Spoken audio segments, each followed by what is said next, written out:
Hello दोस्तों, आज हम लोग इस लेक्चर में पार्ट 5 करेंगे जिसमें है प्रकाश की कणीय प्रकृति यानी फोटान।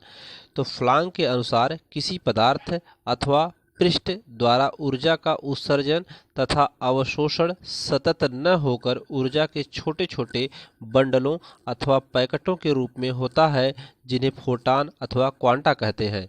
ठीक है, यानी फ्लांग के अनुसार क्या है कि जो किसी पदार्थ से अथवा पृष्ठ से जो ऊर्जा का उत्सर्जन होता है तथा अवशोषण होता है, वह लगातार न होकर के ऊर्जा के छोटे छोटे बंडलों या पैकेटों के रूप में होता है, जिन्हें हम फोटान अथवा क्वांटा कहते हैं।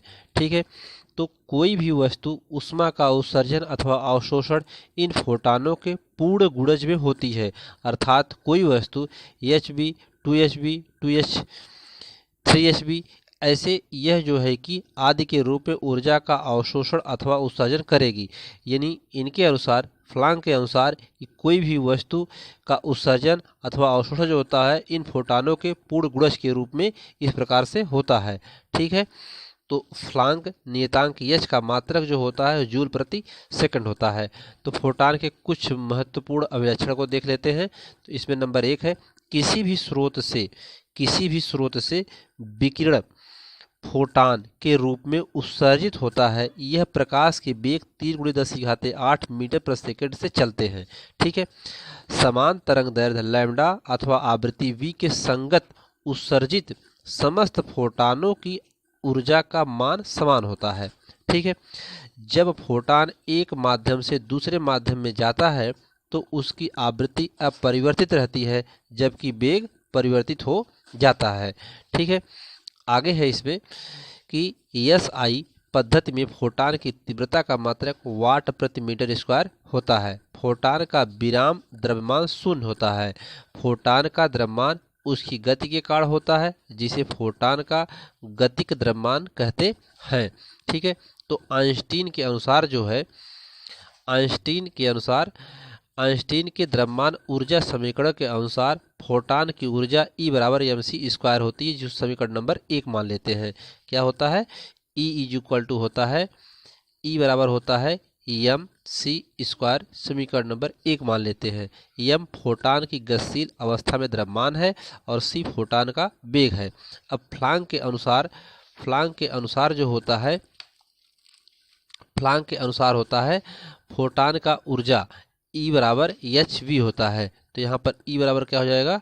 hv हो जाएगा। समीकरण नंबर 2 मान लेते हैं इसको। ठीक है, अब समीकरण 1 और समीकरण 2 से देखते हैं क्या मिलता है। समीकरण 1 और 2 से, तो यहाँ पर दोनों E के बराबर है, तो समीकरण 1 व 2 से, तो समीकरण 1 और 2 से यहाँ पर हो जाएगा mc² बराबर hv। तो यहाँ से m बराबर ले सकते हैं क्या? hb/c², या इसको आप लिख सकते हैं, ऐसे भी लिखा जा सकता है इसको, h/c और ब्रैकेट में c/v। अब इसको b को ऊपर ले जाओगे या यहाँ नीचे लिख सकते हैं, ये ऊपर भी जाएगा तो hb हो जाएगा, अर्थात इसको हम इतना लिख सकते हैं। और c² है तो c×c, अर्थात इससे गुणा करोगे c² भी मिल जाएगा, और b को यहाँ नीचे लिख सकते हैं। ठीक है, तो हमें m बराबर यहाँ से मिल जाएगा, h/c लैम्डा, क्योंकि जहाँ लैम्डा बराबर होता है c/v।